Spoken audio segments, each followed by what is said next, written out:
두 번째 영상 일기. 우봉산? 우봉산이라고 했나? 우각봉이라고 했나? 우각봉?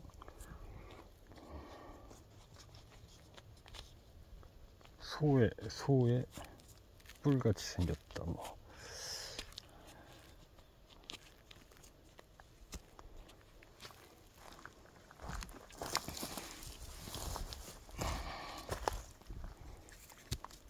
시원찮은데. 이게 넓구나. 시원찮아. 자, 얘기나 그때. 슬슬 좀 배가 고픈데. 아무튼 정상까지 올라 일단 가서 거기서 김밥을 먹던지 하고. 아무튼 뭐 사람의 기억력이라는 게 사실 정확하지가 않고, 또 일부 기억은 자신이 이미징한 대로 조금 약간 각색을 한다고 해야겠지? 나쁜 말로 하면 변질시킨 거니까 사기일 수도 있겠지만 각색을 한다고 생각하자. 우리가 창작자가, 소설가나 이런 사람들이 자기의 경험을 토대로 소설을 쓰잖아. 근데 그게 완전 사실이 정확하게 일치한다고 보기는 어렵지. 약간 미화하는 부분도 있고 각색을 해서 좀 더 감독적으로 사실 표현내는 게 또 소설가의 몫이고 능력인 만큼, 사람들 각자는 자신의 지난 생각들을 그렇게 아름답게 추억으로 간직하려는 습성이 있지 않을까. 설령 그런 습성이 없다고 하더라도 나 개인적으로 그런 습성이 있다는 것을 어느 정도 스스로 나 스스로 인정한다. 그래서 사실상은 아까 1편에서 만들었던 노래가 사실 첫 번째 아내를 향해서 만들었던 노래의 첫 번째일 수도 있어, 사실은. 근데 나는 그거를 첫 번째라고 생각하고 싶지 않고, 오히려 본격적으로 아내한테 대시를 하기 시작하면서 아내한테 사랑을 고백을 했던 이 노래를 첫 번째 아내를 향한 노래로 그렇게 기억하고 싶은 것일 수도 있어.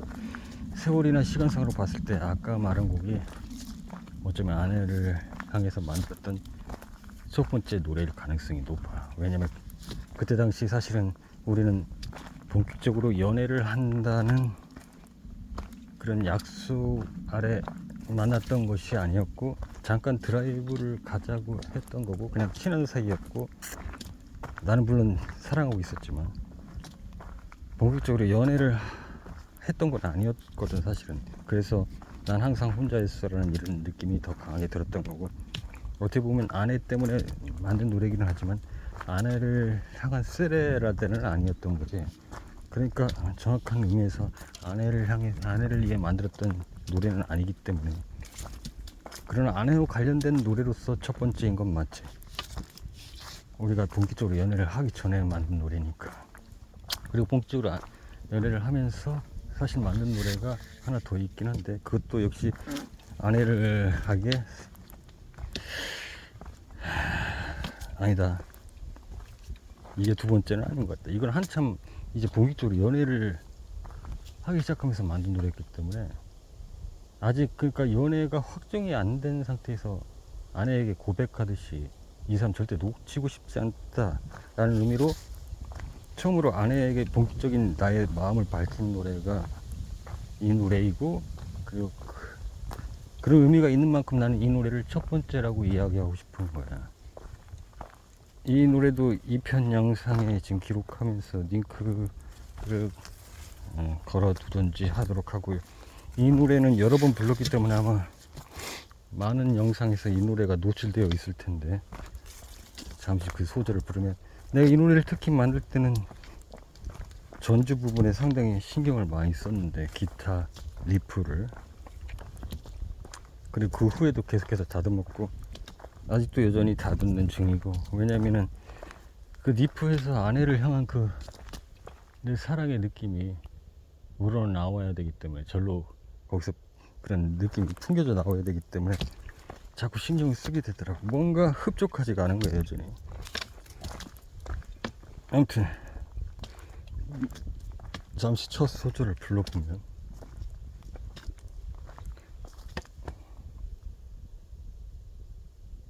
첫 소절이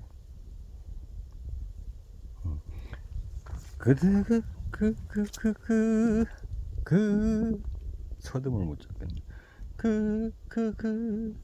그대가 그대가 내 곁에 있어. 나는 외롭지 않아. 저기 저 밤하늘에 빛나는. 위에 조금 너무 높이 잡았나. 이 초듬이 이게 아닌 것 같아.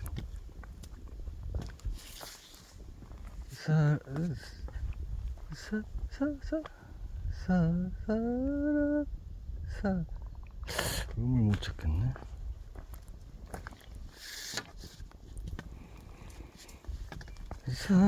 사람들은 말을 하지.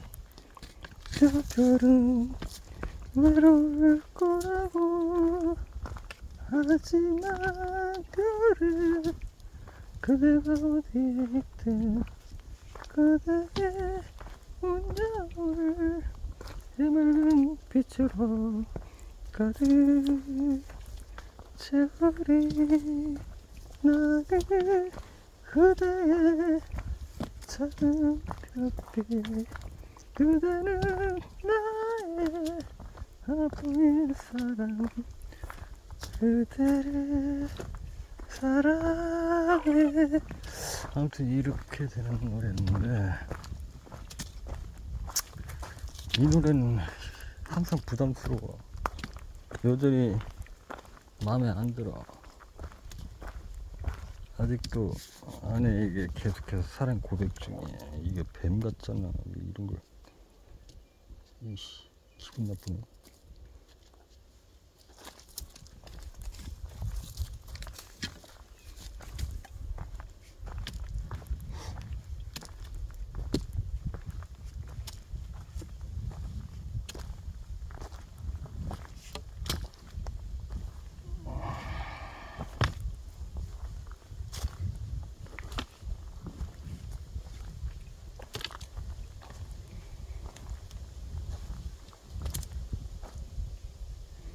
아무튼 이 영상 일기는 지극히 개인적인 일기고,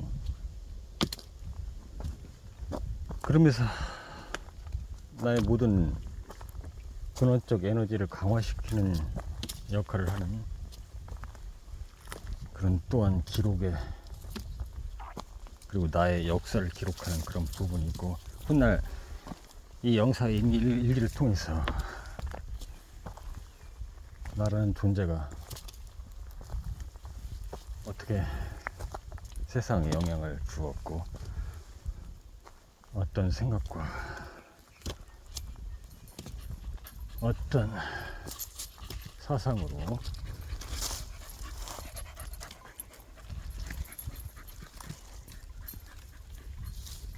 그렇게 하루하루를 살아갔는지 참조가 되는 또 그런 재료가 되지 않을까, 그런 바람도 솔직히 말하면 없지 않아 있다. 그래서 이렇게 어떻게 보면 별것 아닌 것 같은 소소한 부분까지도 영상 일기를 통해서 기록에 남겨두는 바이며, 나의 이 모든 나약한 모습, 인간적인 모습까지 다 드러내고, 내가 온전히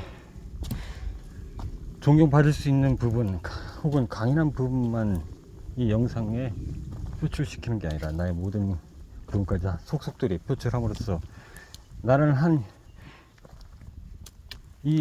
사람도 한 인간이며 나약한 인간에 불과하지만, 그런 모든 역경을 딛고 일어서서 어떻게 세상을 향해서 큰 뜻을 이루기 위해서 나아가고 있는지, 그리고 훗날 그 시기가 도래했을 때 보다 더 인간적인 모습으로서 찬양받고 존경받을 수 있는 사람인지를 이 기록을 통해서 모든 사람이 느끼고 함께 공감할 수 있도록 영상을 기록하는 의미도 솔직히 말하면 숨겼었다. 그래서 지금 아내에 대한 이야기를 하고 있고, 아내와 연애를 했던 당시와 그리고 아내에게 살인 고백을 했던 노래에 대해서 이야기하고 있고, 이후 나는 여러 가지 아내하고 하고 싶은 것이 있지만,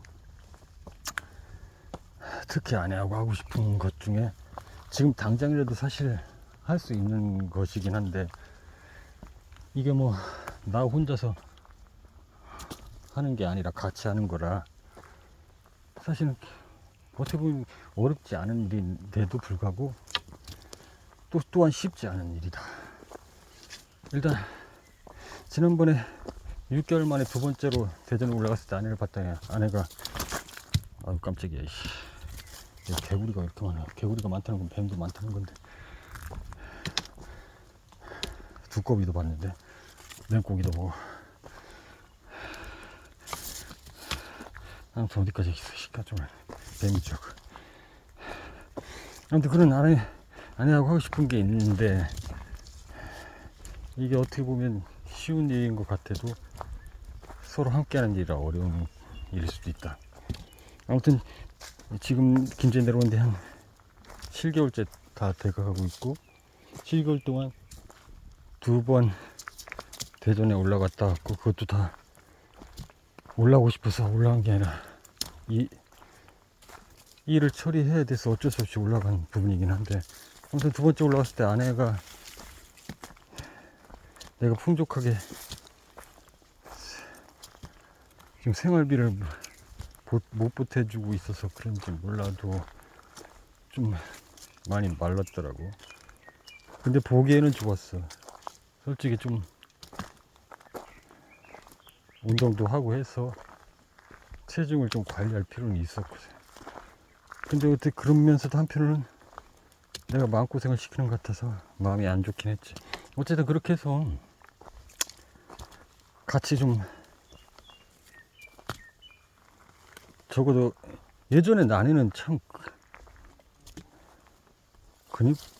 약간 근육질이라기보다는 굉장히 마른 체형이었거든. 마른 체형이었는데 날카로운 느낌이 들 정도로, 이렇게 마른 여자가 있나 싶을 정도로. 내가 마른 여자는 또 별로 안 좋아하거든, 솔직히 말하면. 적당히 볼륨감 있는 여자를 좋아하는데, 어쩌다가 결국 사람은 자기가 싫어하는 여자랑 결혼하나 봐. 아니 그렇다고 사람이 싫다는 건 아니고, 마른 체형이 좀 그렇게 좋아하지 않아. 내가 말랐으니까. 근데 어쨌든 그랬었는데, 이게 애를 낳고 별로 사회활동 안 하고 하니까 자꾸 옆으로 펑퍼짐해지더라고, 여느 아줌마처럼. 그러니 요즘 좀 마음고생을 한 건지 좀 살이 빠졌더라고. 그래서 더 몸 관리를 좀 해서 살을 빼고, 이 산도 가볍게 탈 수 있을 정도로 예전에 그 우리 연애할 때 몸매를 좀 유지했으면 좋겠고, 내가 지금 뭐 거침없이 나의 개인적인 영상이니까 솔직하게 말하는 거야. 아내하고 이제 이렇게 산행을 하는 거야.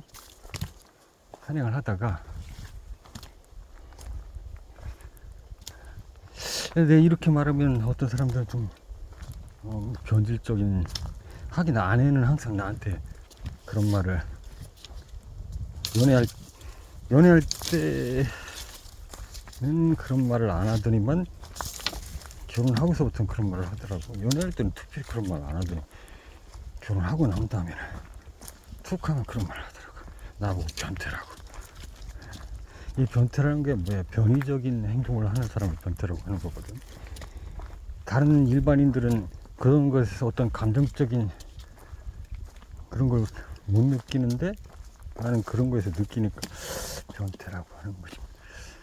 변태가 이게 나쁜 것만은 아닌데, 감성적 변태도 있을 수 있는 거고, 이게 또 창작을 하는 사람은 또 약간 이런 기질이 있어야 되는데, 어쨌든 말을 자꾸 내가 좀 돌리고 있는데, 아내랑 쭉 이렇게 산행을 하다가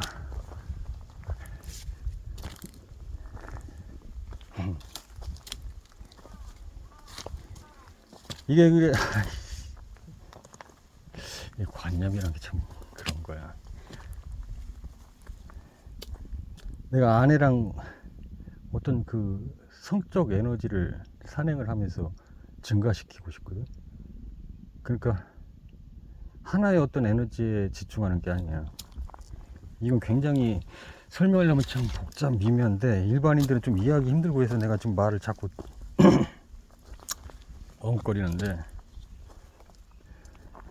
그러니까 어느 정도 성적 에너지를 끌어올리면서 산행을 하는 거야. 그러니까 쉽게 말해 성적인 어떤 결합에만 집중하는 것이 아니라 어느 정도 성적 에너지를 끌어올리고 다시 육체적 운동을 통한 산행을 하고 다시 또 이 몸이 조금 힘들어질 때, 여기서 이제 산행을 통해서 몸이 힘들어질 때 다시 육체적 본능적 성적 에너지를 다시 끌어올리고 이런 식으로 계속 반복하면서 정상까지 오르는 거야. 내가 아주 직설적으로 표현할게. 대신 남자는 절대 정상 오를 때까지 그걸 절제해야 돼. 사정을 하지 말아야 되고, 여자 역시 적당히 절제를 하면서. 그러니까 이거는 어떤 카타르시즘에 바로 도달해서는 안 되는 거야. 일부러 그거를 스스로 조절하고 억제하는 거야. 사실은 그런 카타르시스에 도달하는 것도 사실은 남녀가 육체적 결합을 통해서 그걸 둘 다가 그 결과를 얻기는 힘들거든. 그걸 뭐라고 그래? 그걸 뭐라고 하지? 갑자기 단어가 생각이 안 나네. 여자가 느끼는 성적 쾌감을 뭐라고 하지? 아무튼 지금 단어가 생각이 안 나니까. 그거를 느끼기도 어렵지만 처음부터 느낄 수 있다고 완전히 단언을 하고 그것을 최대한 절제해서 최대한 그 느낌을 늦춘다는 생각으로 성적 에너지를 끌어올리고 다시 또 산을 오르고.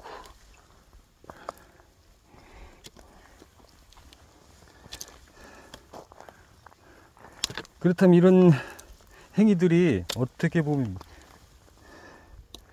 공공장소에서는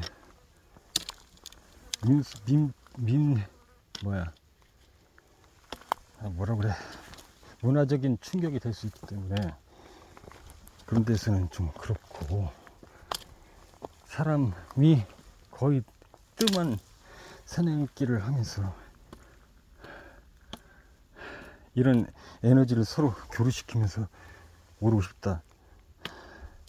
물론 마음 같아서는 이 자연을 온몸으로 느끼면서, 아니 저기도 뭐가 있네,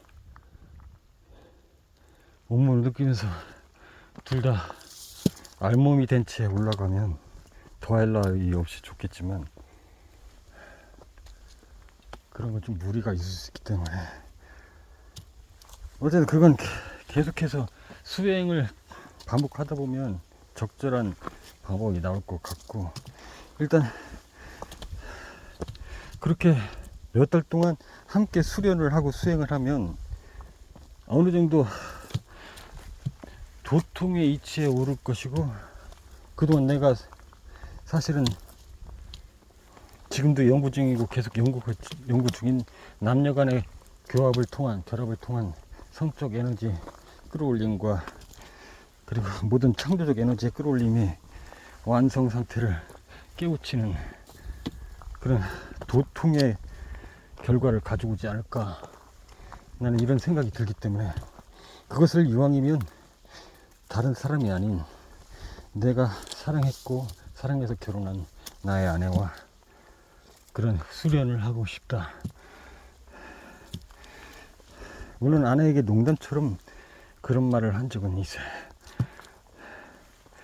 근데 나는 물론 아내도 그게 결코 농담으로서가 아니라는 걸 알 거야.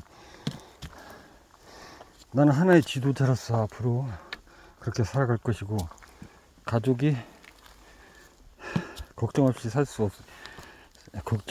있도록 한 달에 필요한 비용을 말해봐라.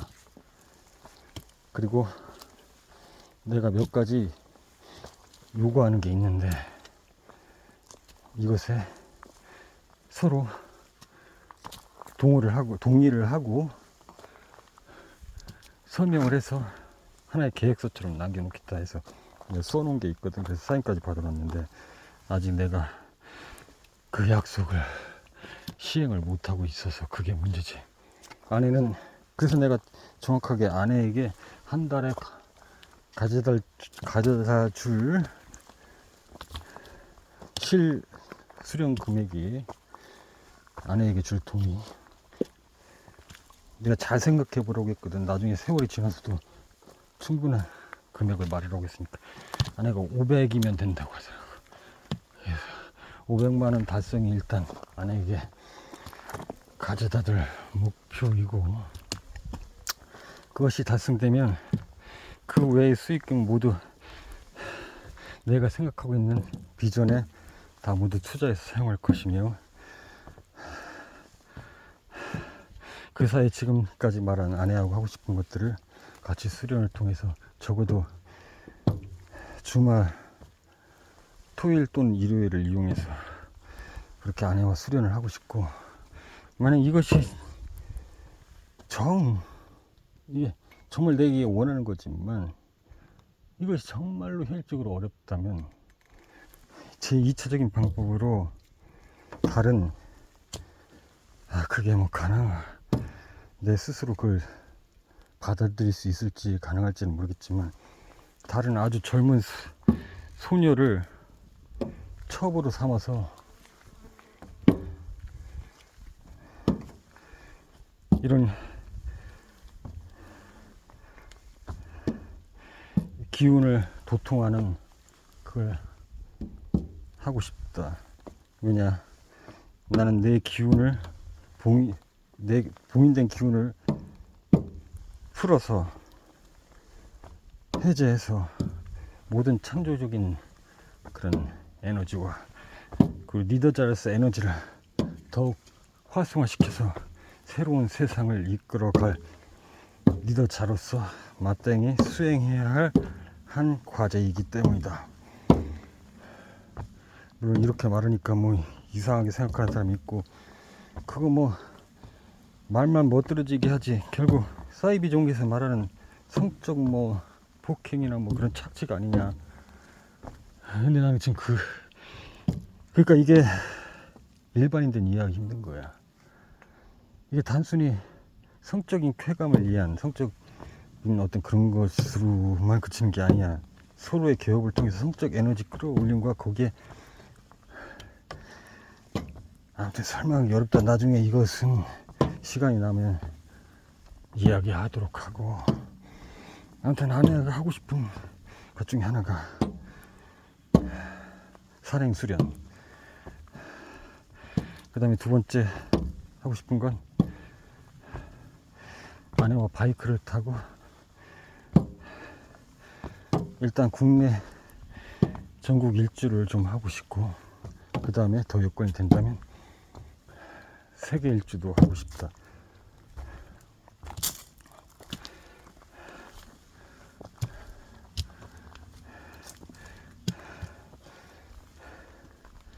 그러니까 아내와 모든 에너지를 함께 공유하고 싶은 거야.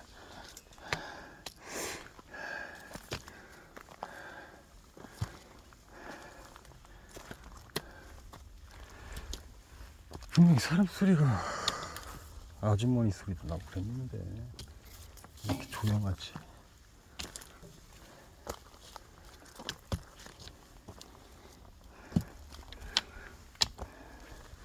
아무튼 정상까지 올라가서 아까부터 배가 고팠는데 삼각김밥을 간단하게 준비해 왔으니까 삼각김밥을 좀 먹어야 되겠다.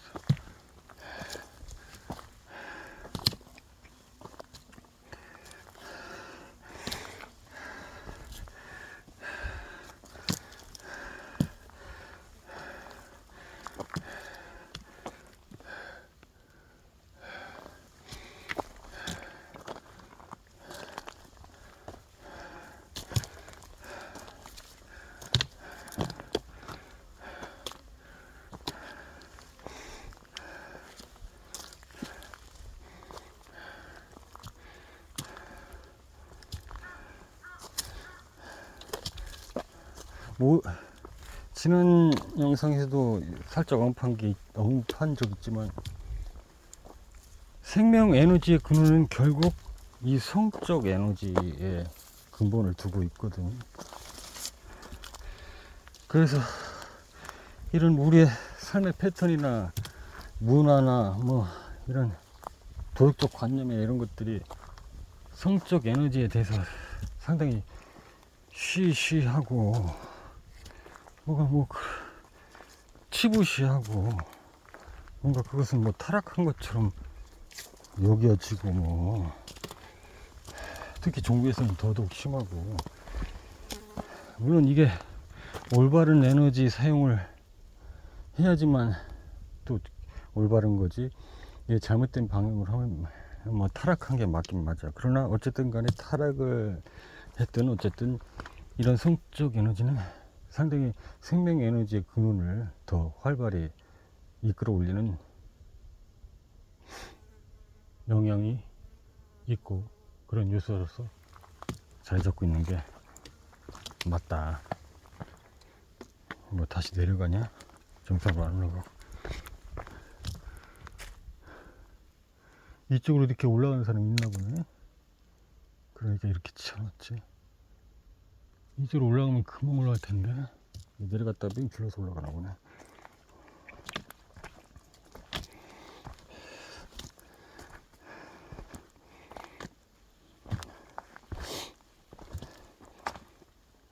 그래서 근데 우리 평소에 다 그거 알고 있고 쉽게 뭐 정력제니 뭐 활력제니 해서 그런 것들 CF만 봐도 나오고 무슨 뭐 어디에 좋고 뭐 혈액순환이 좋고 어쩌고 하는 것들이 다 이게 결국은 생명 에너지를 더 활성화시키는 거거든. 근데 이 근본이 사실은 성적인 에너지가 근본으로 돼 있거든. 이것이 활발하지 못하면 생명 에너지도 활발하지 못한 거야. 그리고 한참 이 성적 에너지가 충만했을 때 젊은이들이 가장 아름답게 느껴지는 것은 이게 최고조에 이르렀을 때 아무리 봄 바탕이 추녀 추남일지라도 이때는 굉장히 빛을 발하거든. 그냥 얼굴 자체에서 그 젊음 하나만으로도 빛이 발하고 아름다운 거거든. 이 근원이 어디 있느냐? 성적 에너지가 가장 최고치에 이른 나이, 충만되어 있을 때 이런 현상이 나타나는 것이고, 결국은 인생을 통틀어서 이런 생명 에너지가 원활하게 동작하고 활발하게 움직이려면 이 성적 에너지를 어떻게 컨트롤하고 계속해서 이걸 활성화시킬 수 있느냐, 이걸 조금 더 좀 지식적으로 표현하면 얼만큼 사람이 감동을 하고 감정을 느끼면서 매사에 감사하면서 풍요로움을 느낄 수 있는 상태로 하루하루를 채워가느냐. 진짜 가슴이 하루에 적어도 여러 번은 아니더라도 심장이 두근두근 하면서 그렇게 설레이는 감정을 느낄 수 있는 삶을 하루하루는 적어도 하루에 손꼽아서 몇 번밖에 안 될지라도 그런 순간들을 맞이하면서 하루하루를 채워간다면 그 사람의 생명 에너지는 분명히 다른 사람보다 더 활발히 이루어질 것이고, 그렇게 계속해서 하루하루가 누적된 사람은 어떻게 항상 젊어 보이세요? 이런 소리를 들을 수 있다는 얘기다. 이것은 생명 에너지가 활성화된 것이고 그 근본에는 사실은 성적 에너지가 활성화되어 있는 것이고, 이 성적 에너지라는 것은 감각적인 부분, 가슴으로 어떤 감동을 느끼는 그런 감정의 동요, 감사의 마음, 이것이 밀접하게 사실은 연결이 되어 있고 연관이 되어 있다는 것이야. 결국은 그렇다는 얘기. 혹자는 그렇게 말할 수도 있어. 내가 아내를 만나기 전에 딱 한 달 동안 사랑한 소녀가 있었는데, 딱 한 달 동안 사랑한 소녀가 있었어. 내가 의도적으로 한 달 동안 사랑하려고 한 건 아니고, 나는 그때 단편 소설을 쓰고 있었고, 그 단편 소설의 시작은 그 소녀를 만남으로써 그 소설이 시작되었어. 간단하게, 이걸 말하려면 굉장히 길어지니까 간단하게 말을 하면, 처음엔 소설을 쓰려고 했던 건 아니었어. 그 소녀를 만날 첫날 걸으면서 대화하는데 모든 감각적인 것들이 갑자기 내가 활성화되더라고. 그래서 소녀를 만나고 다시 내 서재로 돌아와서는 그 느낌들을 너무 잊을 수가 없어서 거의 경련에 가까운, 막 경련이 일어난다고 하지. 그런 어떤 감동 같은 그런 소중한 감각들을 기록에 남기기 시작했어. 근데 기록에 남기자니 너무 직접적으로 우리 두 사람의 만남과 대화에 대해서 표현하자니 좀 그렇고 해서, 은유적으로 동물에 비유해서 그 동물이 내 고양이로 비유했거든. 고양이 두 마리가 같이 거리를 거닐면서 서로 애틋하게 사랑을 속삭이는 장면으로 묘사하기 시작했고, 그 소녀와 그렇게 하루에 1시간 정도 산책을 하면서 이야기를 나누고 서로 감정을 교류하고 교감했던 부분을 그 고양이들을 통해서 표현을 하기 시작했지. 그리고 그렇게 쓴 다음에,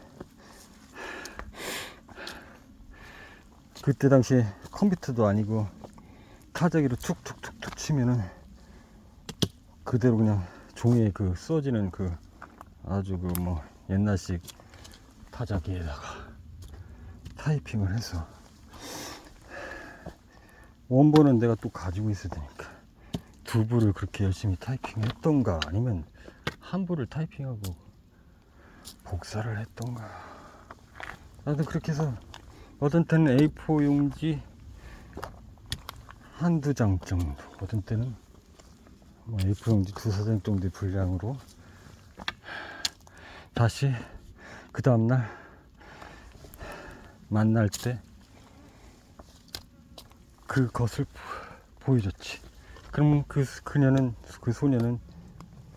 뭐 온 거지. 아니, A4 용지 한 페이지 분량 뭐 금방 읽지 뭐 3분도 안 걸리잖아.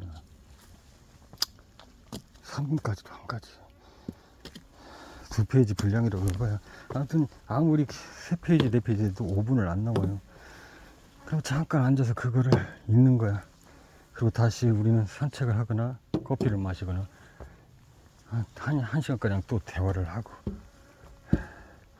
그렇게 그녀에게 고양이를 빗대서 그녀와 함께한 시간을 소중하게 기억하고 싶어서 기록에 남긴 것이 묘하게 고양이 두 마리가 사랑을 나누는 단편 소설처럼 전개가 되더라고. 그리고 우리는 언제부턴가 그 단편 소설에 몰입됐다고나 할까. 나 또한 몰입됐고 그녀도 몰입이 된 거지. 물론 그것은 단편 소설의 고양이로서의 몰입이지만, 실제 그 소재가 된 것은 우리 두 사람이었기 때문에 우리 두 사람의 관계와 이 고양이의 애틋한 사랑에 이 단편 소설의 내용과 전혀 무관한 것이 아니라는 걸 알면서도 우리는 또 인간적인 그런 애정으로만 치부할 수 없는 그런 말도 안 되는 사랑을 하기 시작한 거지.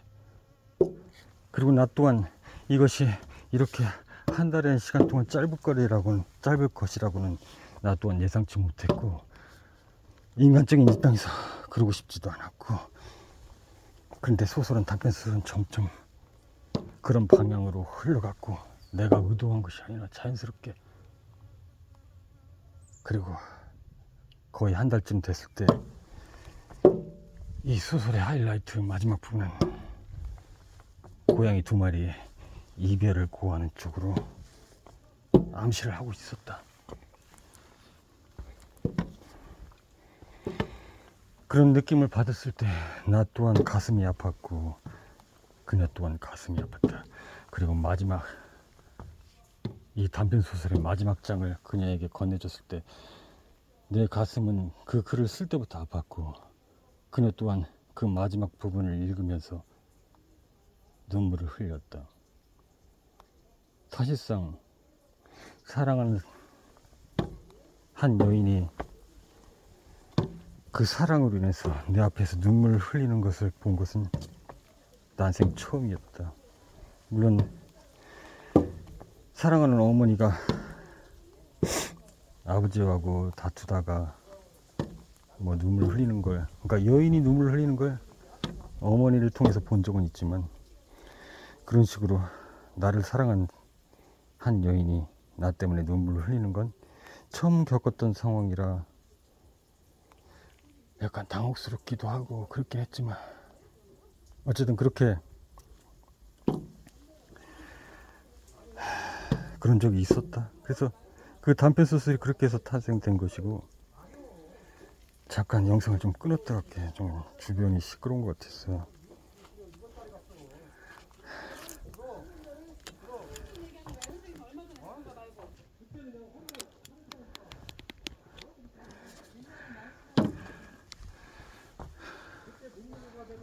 아무튼 또 이렇게 산행을 하면서 서로 대화를 하는 게 또 재미일 수도 있으니까. 그래서 내가 사람이 많이 다니는 사람 별로 안 좋아한다니까. 내 생각이 연결고리가 끊어져 버렸잖아. 아무튼 그렇게 고양이를 빗대서 했던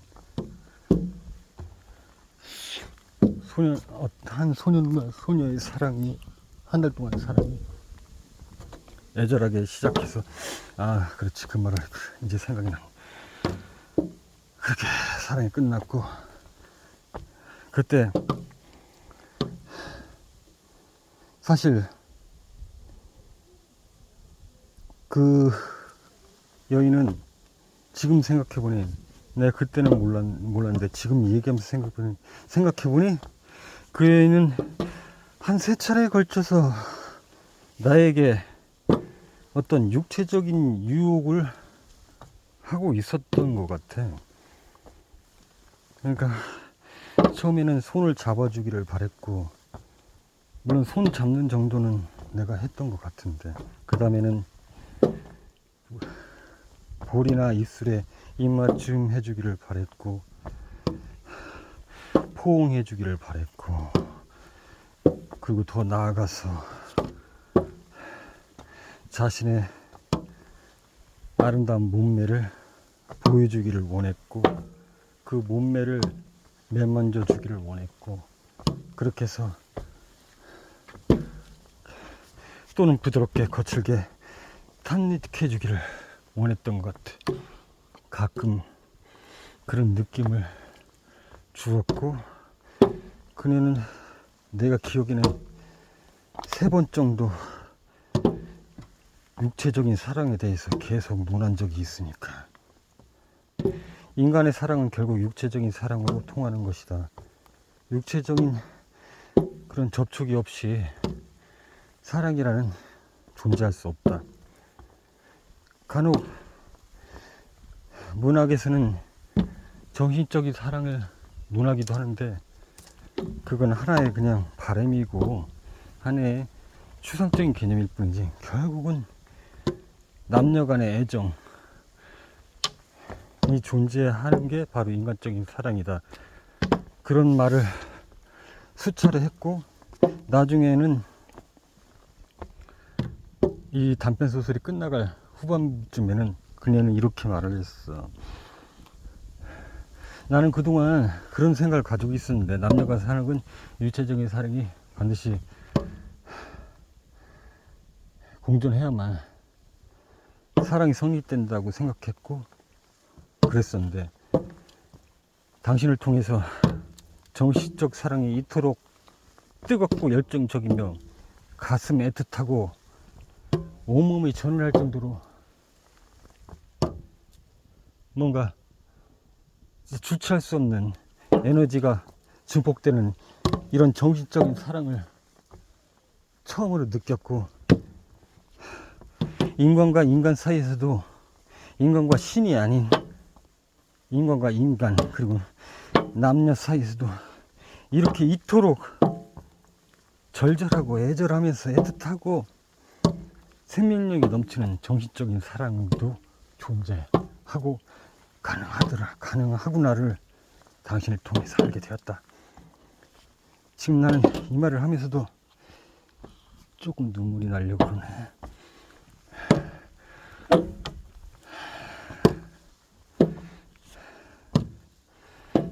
아무튼 나는 그녀를 한 번도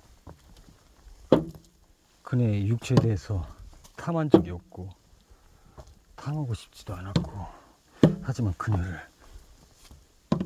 그 누구보다도 정신적으로 사랑했어. 그 단편 소설이 진행되는 동안은 사실은 어쩌면 고백하지만 지금도 여전히 그녀를 사랑하고 있는지도 모르지. 하지만 그것을 현재 시간 속으로 가져오고 싶진 않다. 그때 과거 시간의 추억 속에 봉인된 그 한 달 동안의 시간에서만 그녀는 내게 가장 아름답고 사랑스러운 존재이며, 지금 현재는 내가 아내를 향한 사랑으로 충분하고 족하다. 물론 아주 가끔은 그 시절 한 달 동안의 그 아름다운 사랑의 순간이 떠오르기도 하고 해서 그녀가 그리워지기도 하지만, 절대 그녀를 만나겠다는 그냥 생각으로만 그칠 뿐이지 그걸 행동으로, 글쎄, 죽기 전에 한 번쯤은 옮길 수도 있을지도 모르겠는데, 서로 할아버지가 되고 할머니가 돼서 그래서 젊은 시절을 추억하면서 만나는 게 과연 의미가 있을까?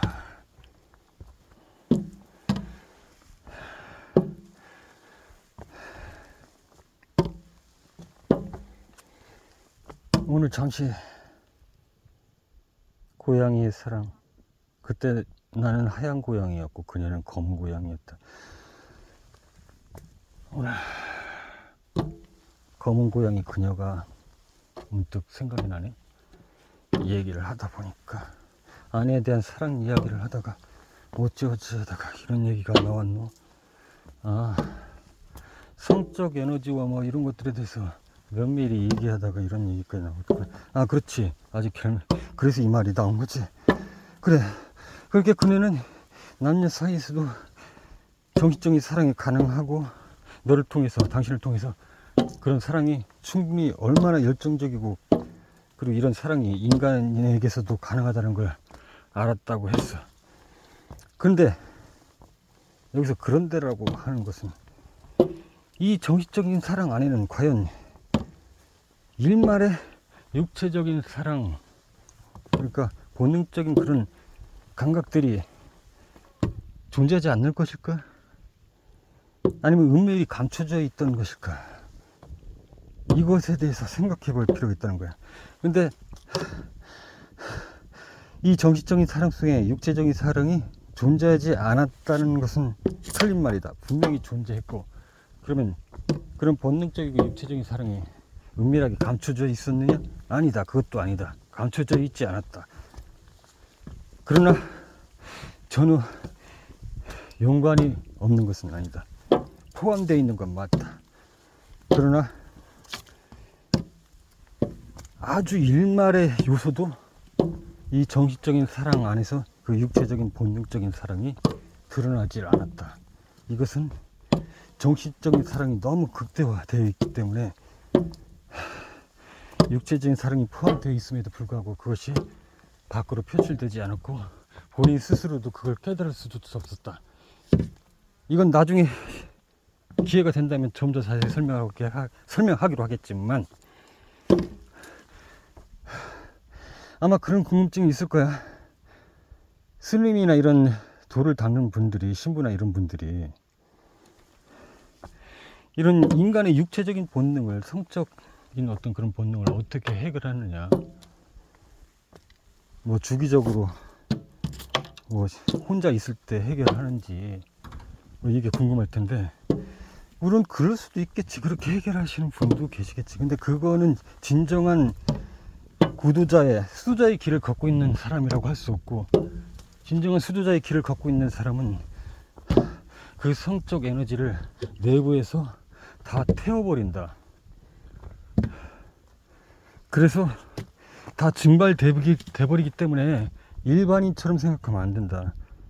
물론 무슨 그것이 배출을 안 해내면 뭐 잠을 자는 동안 몽정회를 통해서라도 뭐 배출을 한다든지 이런 것 자체가 성립되지 않는다. 완전하게 그 성적 에너지를 태움으로써 뭔가 우리가 상상하기 힘든, 설명하기 힘든 고도의 어떤 그런 에너지로 다시 변화시켜서 마치 그 향초를 피울 때 향처럼 그렇게 타올라서 그런 향이 난다. 내가 왜 이걸 이렇게 정확하게 그리고 자신 있게 말하냐. 나 또한 한때 그런 구도자의 삶으로 일관된 시간을 보낸 적이 있었고, 그때는 산을 자주 탔었지. 그때 어느 순간 나의 몸에서 절에서 피우는 향 냄새가 나더라고. 그때 알았지. 아, 그렇구나. 나도 그동안 스님들이나 이런 수도자들이 어떻게 이 성적인 에너지를 극복하고 해결하는지 궁금했었는데, 그건 극복하고 해결하는 게 아니구나. 이렇게 완전히 태워버리는구나, 내부에서. 그래서 그 향이 이토록 진하게 향초 피운 것처럼 향이 나는구나. 그렇게 해서 그것들이 시간이 지나면 사리가 되거나 그런 모양이구나. 그때 비로소 자연스럽게 알 수 있었지. 그리고 답을 찾았지.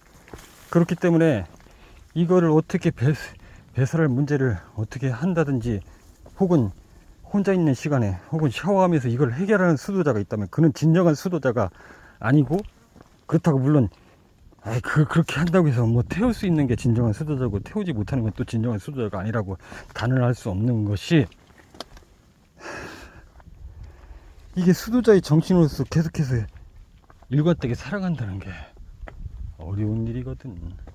그러나 아무튼 진정한 의미에서 수도자라면 그걸 어떤 식으로 해결한다든지 이건 문제가 되지 않는다. 자신의 내부에서 아주 강렬하게 다 태워버리기 때문이다. 이제 이해했나? 일단 이것에 대한 얘기는 나중에 시간이 되면 좀 더 자세히 썰을 풀어놓도록 하고, 정상까지 올라왔으니 이 이야기는 여기서 마치는 걸로 하고, 결국 정치적인 그런 모든 아까 말한 수도자의 그런 것도 역시 성적 에너지가 굉장히 밀접하게 관련되어 있다. 이 성적 에너지 활용을 어떻게 하느냐에 따라 달렸을 뿐이고, 이것이 어떻게 또 세워지고 또 그것이 활용되어지는가가 전혀 다른 결과를 초래한다. 그렇기 때문에 이 성적 에너지만 잘 컨트롤하고 어떤 식으로 잘 다루느냐에 따라서 완전히 극명한 차이를 보인다. 결국 내가 말하고자 하는 요점은, 성적 에너지는 생명 에너지의 근본임에서 매우 중요한 요소이다라는 것을 내가 누차 말하는 것이고, 모든 종교나 문명들이 이런 성적인 것에 대해서 굉장히 뭐랄까 추하다고 하고 시시하는데, 물론 그건 충분히 이해가 되면서도 이러한 성적 에너지의 근본적인 요소를 잘 이해하고, 그리고 생활을 통해서 잘 활용해야만 생명 에너지의 활성화와 더불어 자신의 창조적 에너지와 더불어 이 모든 것이 봉인에서 풀려나 활력 있게 활용될 수 있을 것이다. 그러나 무차만 했지만 일반인들은 그러기 힘들고 이런 말을 아무리 해줘도 이해는 하겠지만 그냥 이해하는 것으로 그쳐라. 이거를 실천할 생각도 하지 말고, 실천한다고 해서 실천도 안 되겠지만, 그리고 또 실천하는 과정에서 더 고통스러울 수도 있겠지만 일반인들은 그냥 지금처럼 그렇게 살아라. 왜냐, 나 같은 부류의 이런 사람들만이 이런 깨우침을 통해서 그대들을 도구로 이용해야 하기 때문이다. 때문에 그대들은 그대들의 역할을 충실해라. 그대들이 그걸 역행해서 우리에게 하나의 부속품처럼 필요한 그대들의 역할을 충분히 해야 하기 때문에 그 또한 그대들의 역할이다. 그러니 내 말은 그냥 재미있게 듣는 것으로 그쳐라. 설령 이해했다고 해서 실천에 옮기지 말 것이며, 실천에 옮긴다 해도 그대는 그 과정에서 엄청난 고통을 겪을 것이기 때문에 그냥 그렇게만 들어라. 아무튼 정상이 올라왔고 잠시 쉬었다가 김밥을 먹고 이어서 산행을 하도록 한다. 이상.